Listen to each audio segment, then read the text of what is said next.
I gave the best years of my life to the struggle against apartheid in South Africa, even literally leaving my blood on the floor of the police station in Gugulethu Township in Cape Town, South Africa.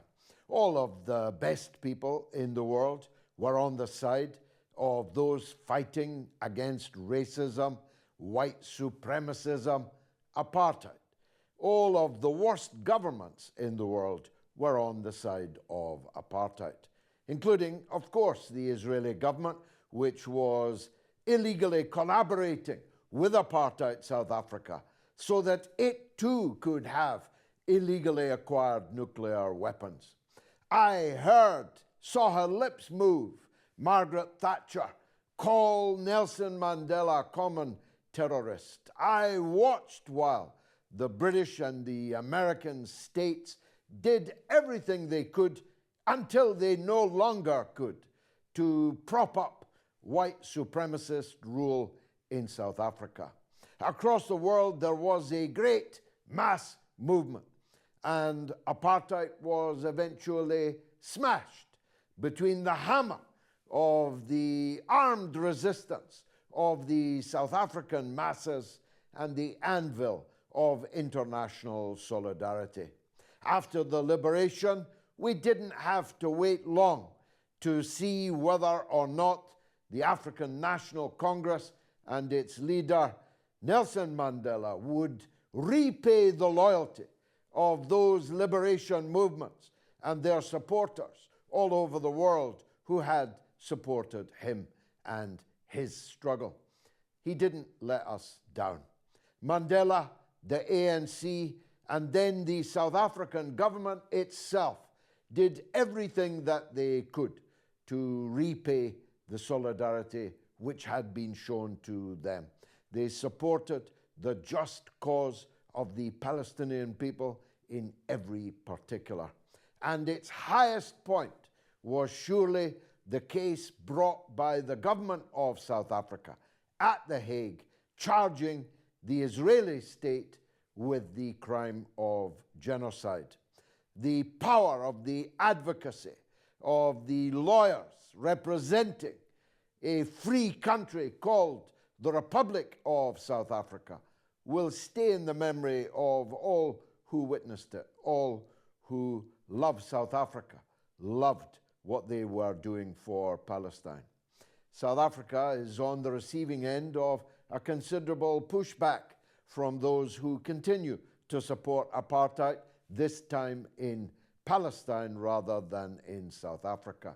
Some things never change, and the same good people that were on the side of freedom in South Africa are on the side of freedom for Palestine. Question is, will the same tactics work in freeing Palestine as they worked in freeing South Africa? Question is, now that South Africa has a government of national unity, which contains people of a very different political stripe, will South Africa be able to keep up its vanguard role for Palestine in the international arena? And the question is, why is it all being left to South Africa? Where are all the others? These are some of the questions we'll be asking and hopefully answering tonight on Have It Out with Galloway.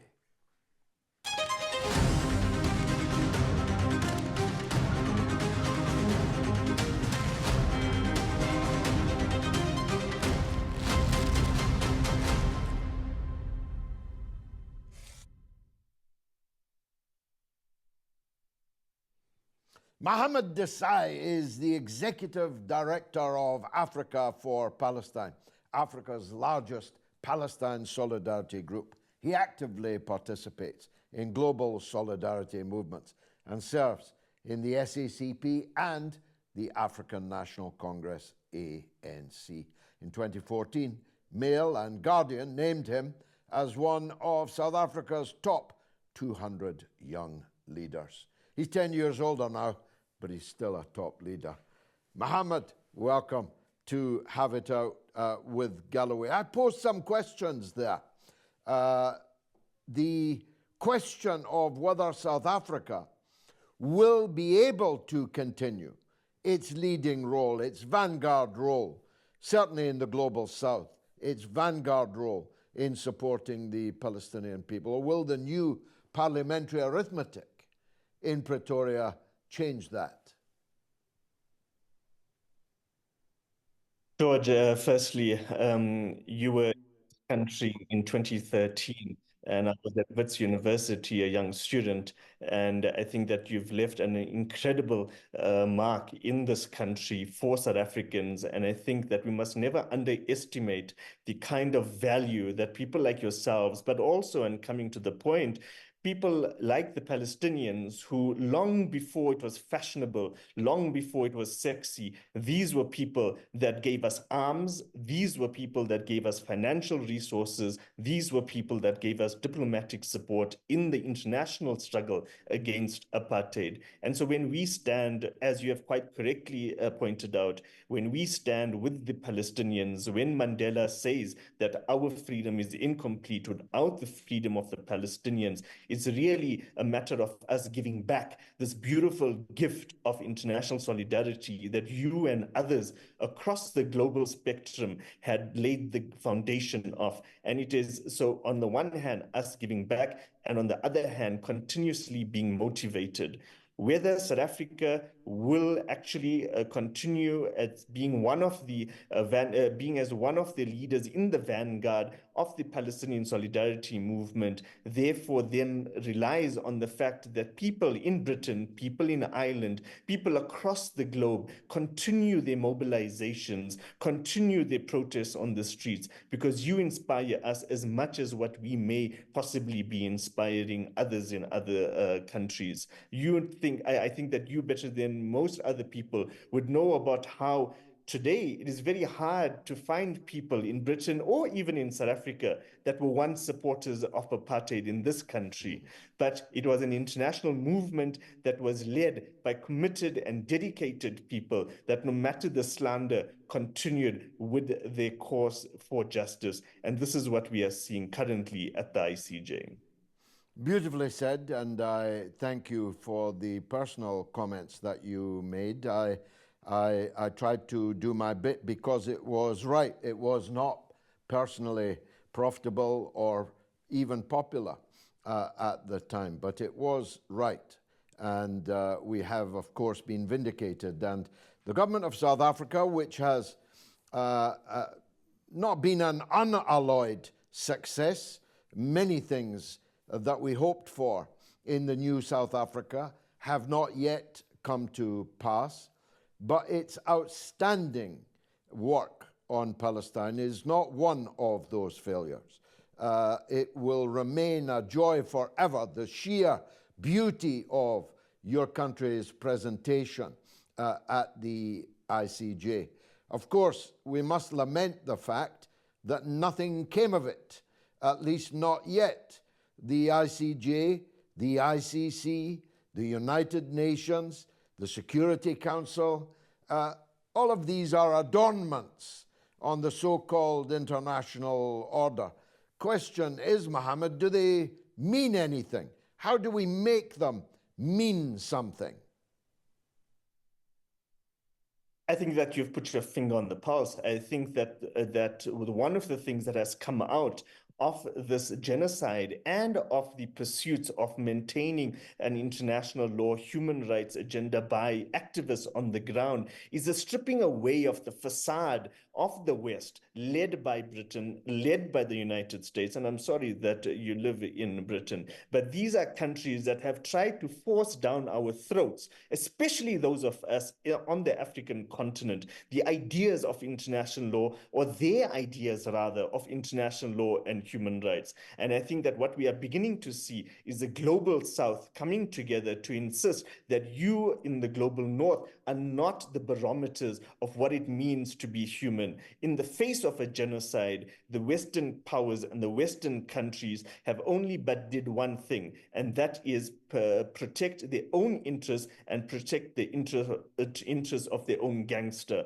And what we are seeing today, where Israel has sent off and instructed instruction to its ambassadors and to its representatives in the United States to put pressure on South Africa to drop its case at the International Court of Justice is nothing less than a form of gangsterism. But I think that what we are now seeing is that gangsterism, or that international gangsterism, now coming to the fore for everyone to see. Whereas in the past, it was people like yourselves and other intellectuals or other politicians that had to be raising this issue of how international institutions were being used against the global South. We are now seeing it being discussed in the mainstream through this issue of how the United States, Britain, other European powers as well, quite embarrassingly so, defending Israel and in the process making a mockery of international law. Well, the European countries, with almost no exceptions, have shown themselves to be mere vassals of the United States empire. But just before we leave that earlier subject, I sat in Parliament under the chairmanship, speakership of a John Bercow, who I first encountered wearing a T-shirt emblazoned with the words, "Hang Nelson Mandela." I saw and heard Margaret Thatcher describe Mandela as a terrorist. So the support by the Western vassals of the Israeli auxiliary of Western empire is not a surprise. Indeed, the surprise would be if it were otherwise. But what we're showing here in Western countries is what we showed in the struggle against South African apartheid, that popular power, people's power, can begin to move mountains. If I tell you, Muhammad, that when I first began in the Palestinian cause 50 years ago, you could have fitted all the supporters of the PLO and the ANC, for that matter, into a very small hall. Now the whole of central London could not accommodate us. So faith can move mountains, and God helps those that help themselves. So that's the lesson, isn't it? Never give up. Keep on fighting. I think there are 2 points. The one is that I don't doubt you on the kind of support that came from the Thatcherites and others from the Conservative Party, perhaps. But I think that what we are most disgusted by is the kind of facade that the Labour Party once had of being at the forefront of international solidarity, of being at the forefront of supporting the global South. It seems as if the Labour Party has completely dismissed these ideas. And I think that's something for us in the global South that we are watching with keen interest in your country, to see the kind of developments and the kind of flip-flopping by those in the Labour Party. I think that has been something that was coming along, but it is the most stark in this issue, of Palestine and in the center of a genocide. The Labour Party being unable to find its, let alone its political direction, but even its moral direction in this context. The issue of mobilization of peoples on the street, I think that one aspect that the Palestinians have given us in the last few months is the fact that people across the world are making their struggle, are making the struggle of the Palestinians their own struggle. We are beginning to go back to an era in which you, in Britain and elsewhere, made our struggle in South Africa your struggle. My freedom and my ability to speak to you today is directly related to the fact that you and others in your hundreds of thousands came out onto the streets of London, of major capitals across the world, to insist that there was an alternative position. There was the people of those countries insisting on an anti-apartheid posture. And that is what we're beginning to see, at least on the Palestinian issue, where peoples of the world are beginning to demand that their countries represent them correctly, and not in the ways in which that are simply appeasing to the political or to the economic classes. Finally, Muhammad, your organization, Africa4Palestine, speak to us about the state of consciousness in the rest of Africa on the Palestine question. Israel has been historically busy diplomatically in some parts of Africa and is economically significant in some important places in the Congo, for example. What's the state of consciousness and health of the Palestine movement in the rest of Africa? I think that we have a dual situation. On the one hand, we have a historic relationship to the Palestinian people, a people that supported us during the darkest periods of our anti-colonial struggles, whether it was in Namibia, whether it was in Mozambique, whether it was in various other parts of sub-Saharan Africa. And so this historic relationship has laid the foundation for Palestinian solidarity organizations and groups from Kenya, Tanzania, Angola, and elsewhere to be at the forefront of organizing. However, we have something quite insidious happening, and that is where Israel, and unfortunately with US economic support, going around to African countries, trying to blackmail and really using gangster kind of tactics of blackmailing African countries to support an Israeli agenda, or in the very least, not to speak out on a Palestinian platform. However, I think that the work of people on the ground, together with the initiatives of the South African government, and this we must commend, that it hasn't always been an easy relationship that civil society in South Africa has had with the South African government. It has been a gradual process that we're now at a point where we don't have a South African ambassador, for example, in Tel Aviv.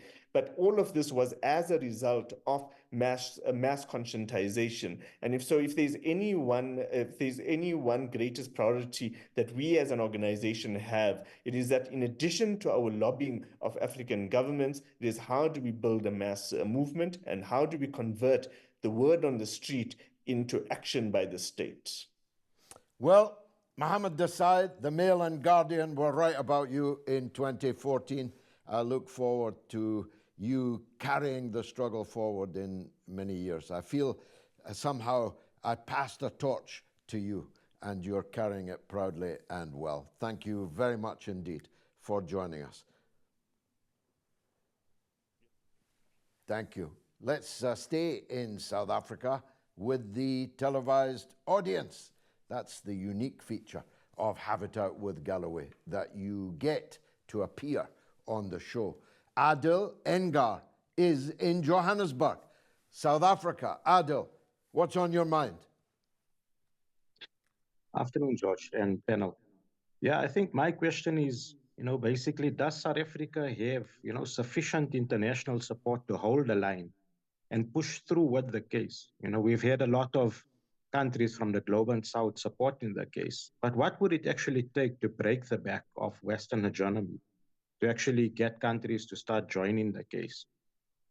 Well, it's not turned out to be easy, but maybe people have been so happy that the banner was being carried by a state with the prestige of a free country that had to struggle for its freedom, in the living memory of many people alive today.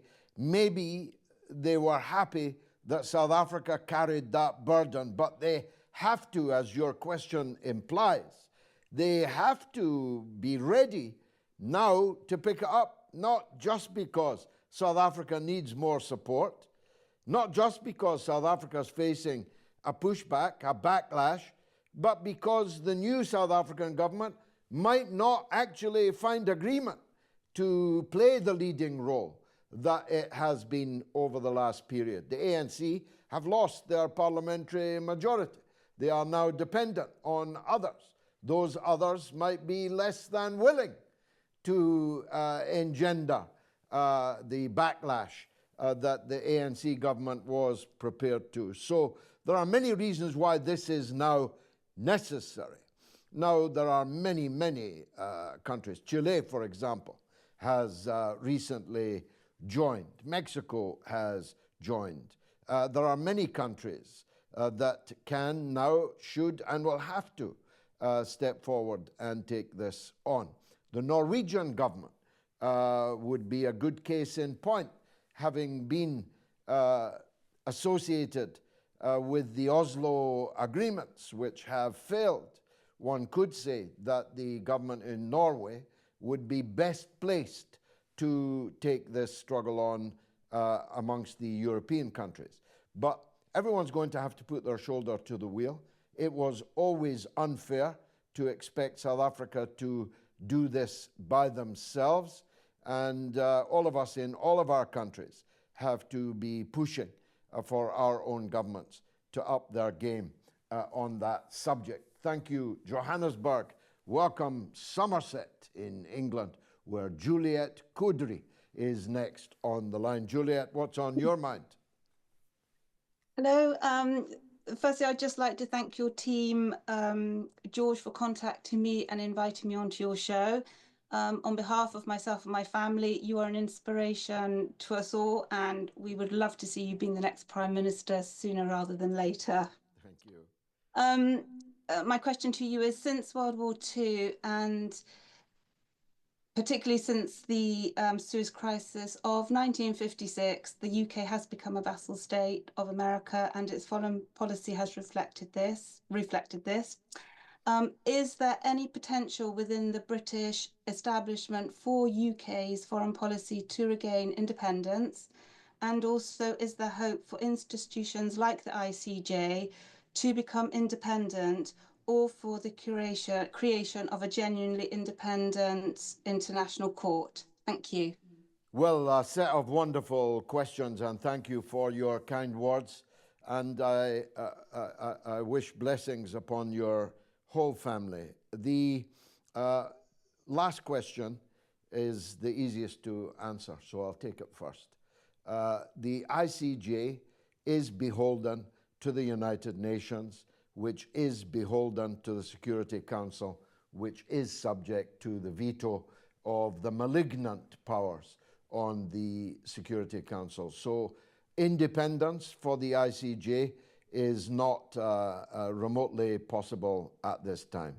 One prays that in the lifetime of one's children that situation will change, but it certainly will not change in my lifetime. The Security Council would be required to itself vote itself out of its existence, out of its power, out of its veto, in order to have an independent judiciary in the form of an ICJ, either this one or a new one.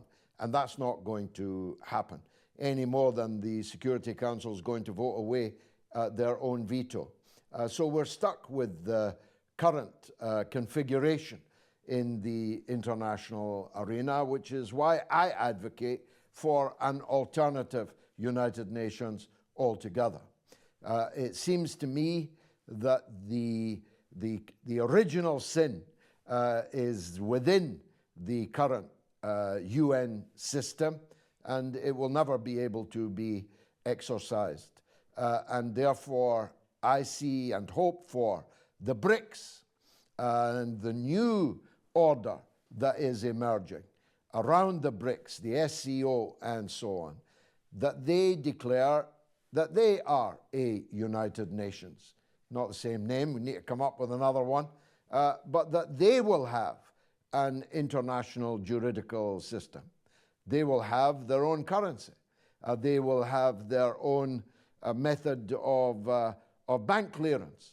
So why not have their own courts?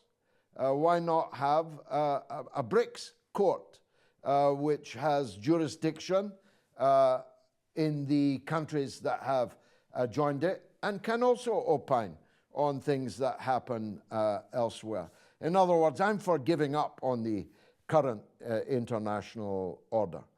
I'll let you in on a secret. I opposed the creation of the ICC in Parliament, and I opposed it in these words exactly. This ICC that you're setting up Only Africans and Serbians will ever stand trial in front of it. Imagine that. Only Africans, only Serbians, I predicted. And they spent the next 20 years proving me absolutely right.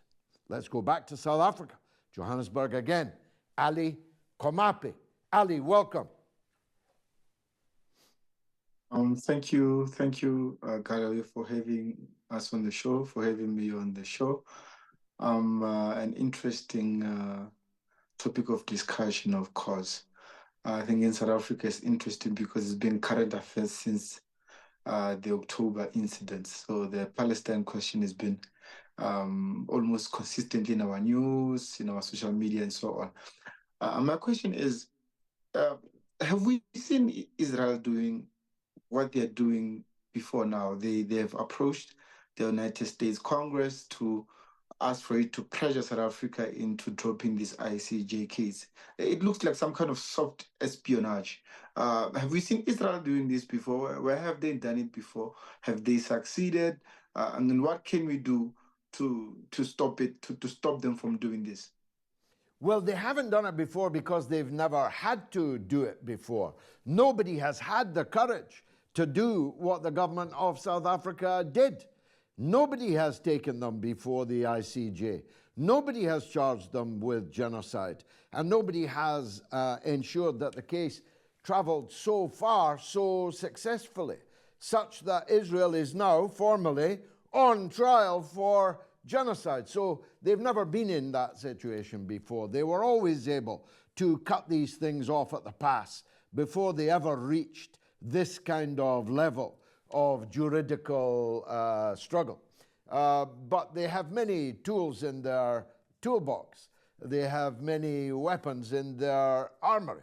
Sometimes they will be extremely violent weapons, and they don't only exercise them territorially, extraterritorially. I mentioned Norway just a little while ago. They were gunning people down in Norway and in Western countries. So they have violent tools in their toolbox. They have media tools in their toolbox. They have diplomatic, and they have political, they have financial, they have lobbies in most of the important parliaments in the world.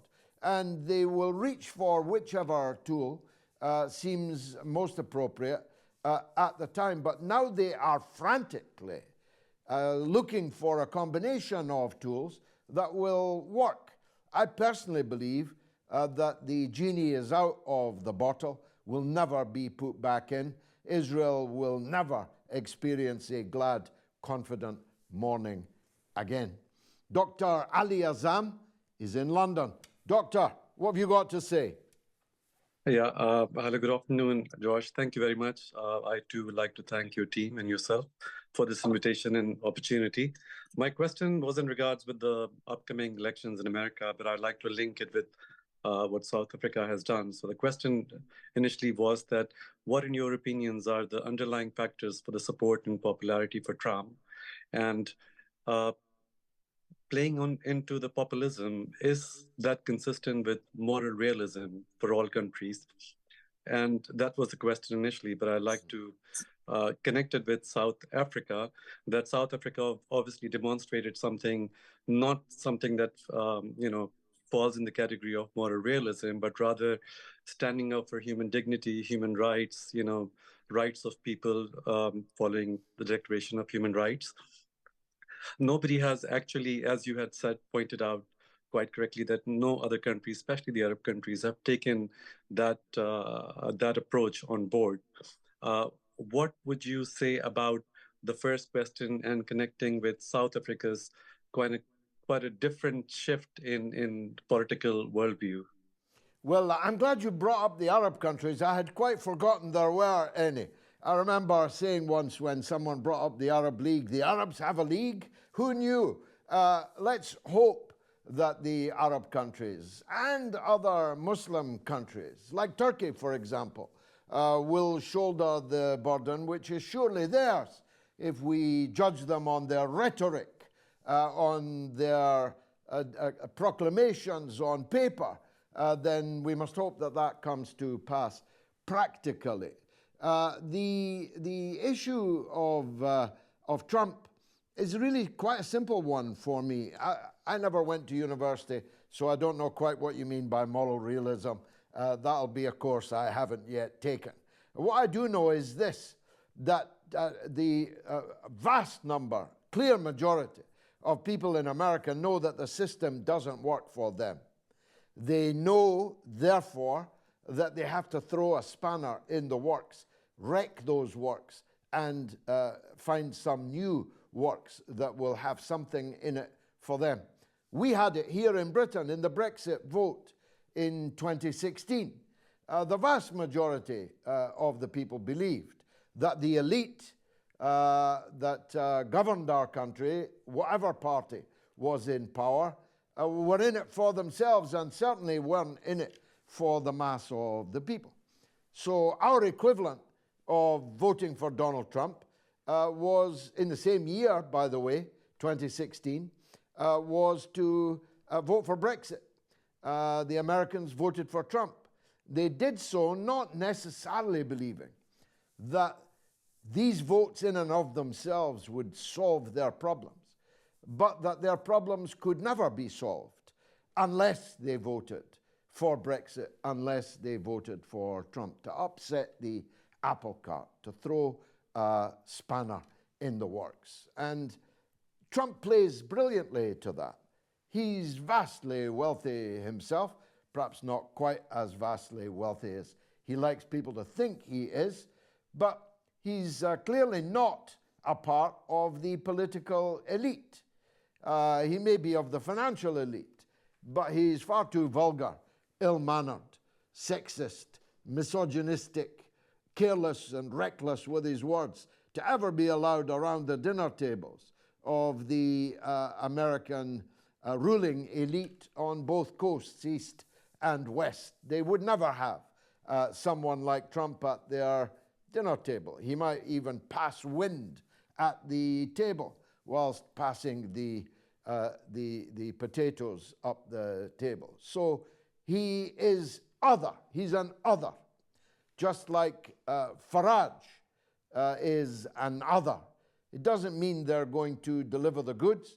Almost certainly will not deliver the goods. But they are a comment being made by the people, a judgment being made by the people on the elite that run our lives. And I am certain, unless they kill him, which they've almost done now twice in 60 days, I am strongly of the belief that Donald Trump will win again. And I hope he does a better job next time than he did the last. Let's go to Thailand. Why wouldn't we? James Goddard is an independent journalist there. James, welcome. What do you want to say? Evening, George. Thank you for having me on. So I've currently spent a lot of time in southern Thailand, which is majority Muslim. And I found these people to be some of the most respectful and polite people that I've ever come across. So it upsets me greatly to see the Islamification of the UK. Now, I don't have a problem with Islam as a religion per se, but what I do have a problem is the types of Muslims that we're getting that are emigrating into the UK, such as your Pakistanis, your Bangladeshis, and your Somalis. So I just wondered whether you'd agree with me that we needed to implement a ban to stop immigration from those countries, and then the criminals from those countries that have committed offences that are currently in UK jails should be sent back to their own countries too. Well, let me unpack that Islamophobic, racist rant uttered from Thailand about what you call the Islamification of Britain.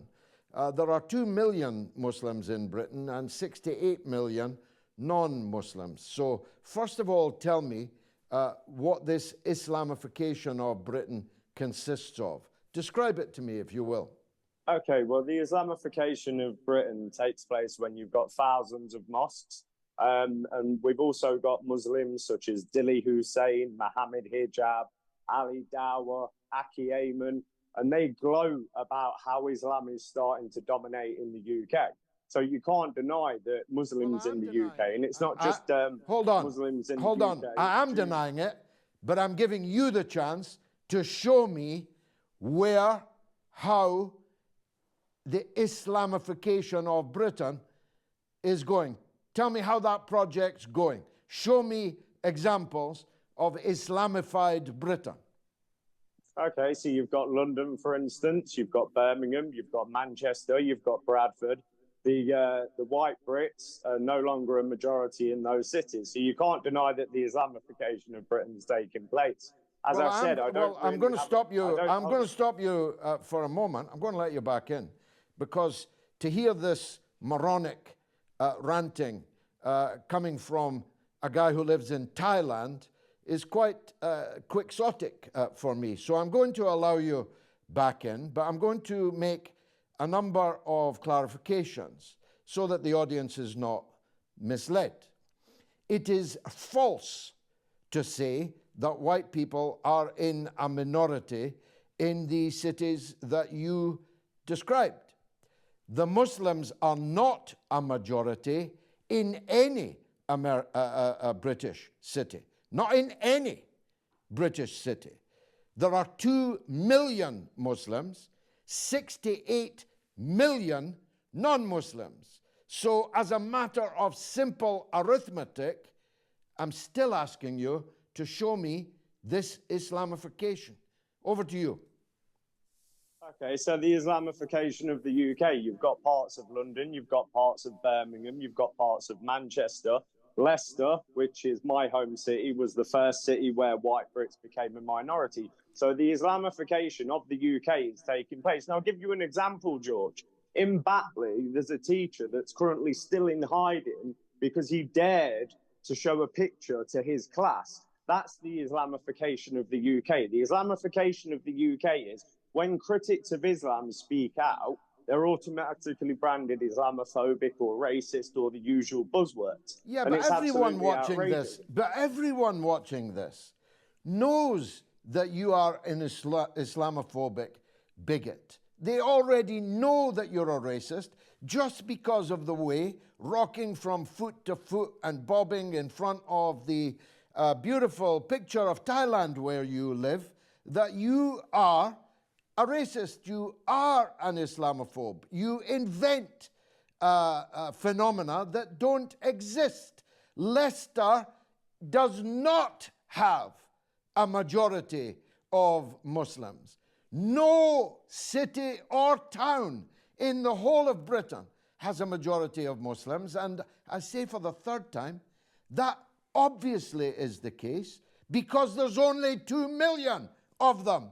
And there's 68 million others. So it is literally impossible for any city in Britain to have a majority of Muslims. What I suggest you do is go back to southern Thailand and let these respectful Muslims amongst whom you traveled know your real self. Let them see this side of you that you have now shown to the rest of the world. Mishia Mono is again in South Africa. How blessed we are today. So many of our speakers from South Africa. Mishia, what do you want to say? Good evening, Comrade George. Thanks once again to your team for making us part of the show tonight. My question is one. As an activist, right, for a just society, looking at the foreign policies of the UK when they supported apartheid South Africa, and of course they have not changed now, they're supporting the Zionist regime, Zionist genocidal regime of Israel. As an activist, what is it, like, the question is asking advice from you as an activist from South Africa. Yes, we go to the streets, we conscientize, we raise our voices, but I think there's somewhere where we are lacking in terms of the work that we do as activists, in terms of changing of policy. You know, what advice can you give one in terms of the work that we do as activists, in terms of improving when it comes to policy and advocacy? Because it's good and well that we go to the streets and then we shout at the top of our voices, but where it matters most in the offices, where policies are taken, where these decisions are taken, where we actually really do need activists to be part of those policies.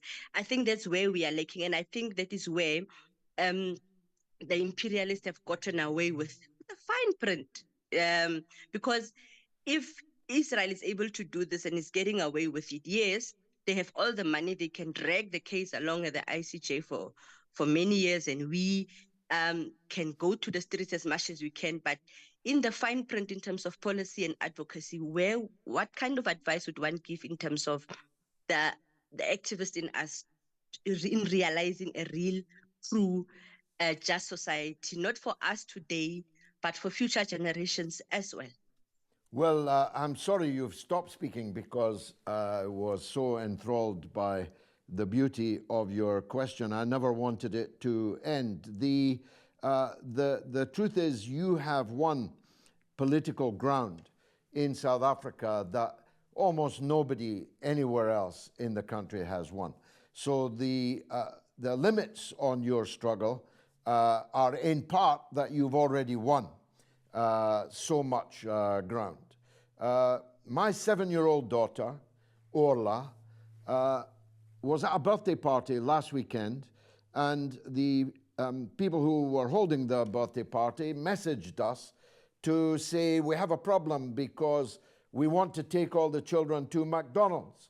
And Orla is refusing to go to McDonald's because she says McDonald's are harming the children in Gaza, and therefore she cannot go. This is an example of the success of the boycott. And we have to make sure that every single person that we know or can possibly influence feels the same way about McDonald's, about Starbucks, about the other main targets of the boycott. We did this for you in the 1970s, in the 1980s. We used to go into supermarkets, pile up South African produce, take it to the till, to the checkout, and then, horror, discover that it's product of South Africa, and we drop it and spill it around on the floor of the supermarket and so on. Workers in places in Dublin, for example, went on strike rather than sell South African produce in there. That's the level of boycott that we have to reach over the issue of Israel-Palestine. You could also, if I may say, in South Africa, bring more activists for rest and recuperation and further political orientation and familiarization with what a successful anti-colonial struggle looks like. I don't know how much of that is happening. I don't read about it if it is happening. And you can also educate the South African Broadcasting Corporation, which is a state broadcaster in a state that has experienced liberation, is in a state that is fully in support of the Palestinians. But when I'm interviewed on SABC, it doesn't feel any different to when I'm interviewed on the BBC, if you get my drift. I've got to press on because of the time. Thanks for that call. John Lawrence next, leader of the National Housing Party in Oldham. Go ahead, John. What's the National Housing Party? Thank you. Very well done, George, to all your elections in the Northwest across Rochdale and Oldham. I know you didn't get many seats, but you did take a big chunk of the Labour vote, and you really put a foot in politics, and I've been amazed by it. But getting back to it, so when I met you in Batley, I talked to you about the Oldham riots, and in the riots, when the Richer report came out after the riots, the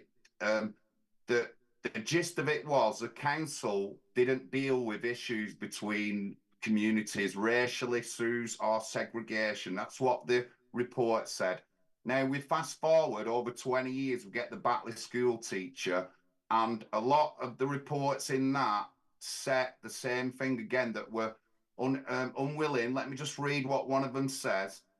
3 years on, the Batley, 3 years on, the Batley school teacher should still be in hiding is an indictment of our institutions and their failure to robustly challenge intolerance, whether it comes from Muslims or directed towards them. And that is the same sort of thing that went on in all the Oldham riots. The council didn't deal with these issues. George, it's been over 20 years. Has nobody woke up? This is all factual stuff. I'm not making nothing up. This is all factual stuff. And, you know, this is what I was trying to tell you. In Batley, my passion, I saw the riots. I seen my area where I was burning down to the ground. And to think that the councils and that still don't deal with these issues between communities is just unbelievable. Well, look, there's more. I'll tell you what, John. There's more common ground between us than I think you think. The chronic shortage of public housing, the way in which working class people are ghettoized in the worst housing is going to give rise to negative phenomenon such as riots. I'm completely opposed to riots. Riots go up like a rocket, but they come down just another burnt stick. They achieve nothing. So I'm opposed to riots. I'm opposed to segregation, to ghettoization. And I'm opposed to the huge failure on public housing by governments of both parties. What I appeal to you and to all who think like you is to recognize who the real enemy is. The real enemy is not Abdul, who runs the small shop on the street corner. The real enemy is not praying in one of these thousands of mosques. The real enemy is worshipping money in the power centers in the city of London. The reason you're poor and poorly housed and alienated from British society is not the fault of the Muslims or the Hindus or the Sikhs or the black Christians or any of the minority ethnic communities in Britain. I remind you, 88% of the people in Britain are white British people. Stop looking to scapegoat the small minority of people who are not white British, not like me. Stephen Nemeth is in Fort Collins. Let's make him the last call. Stephen, welcome. Afternoon, George. My initial question was, where can power be applied effectively? I feel that you've kind of already answered that today. Really what I wanted to be more specific and hone into was the state within a state. So I take it you believe in popular pressure and democratic accountability. The UK may very well be a vassal state, but the US has a state within a state. By my accounting, the state of our election this year amounts to who profits most or what color sock you want in office. And the current supranational power structures seem immune to democratic accountability in every sense, and even the failure of individual constituent states. So, well, look, I'll tell you what, Stephen, this is sounding like a very high-powered question. We'd be better to keep it for next week because we are running out of time, and I won't be able to do justice to what I suspect is quite a profound and important question. So please come back next week because we're quite out of time. We started out in South Africa and talked about Palestine, but we ended up talking about what is a theme in Western society now. Who is really to blame for the many problems that exist in our societies? Ontology is important. If we can properly identify and define who it is that are the real cause of our failures and our misery, only then will we be able to mobilize people to tackle them. It's been marvelous for me. I hope it was for you. And if it was, come back at the same time, same place next week on Have It Out with Galloway. Why don't you?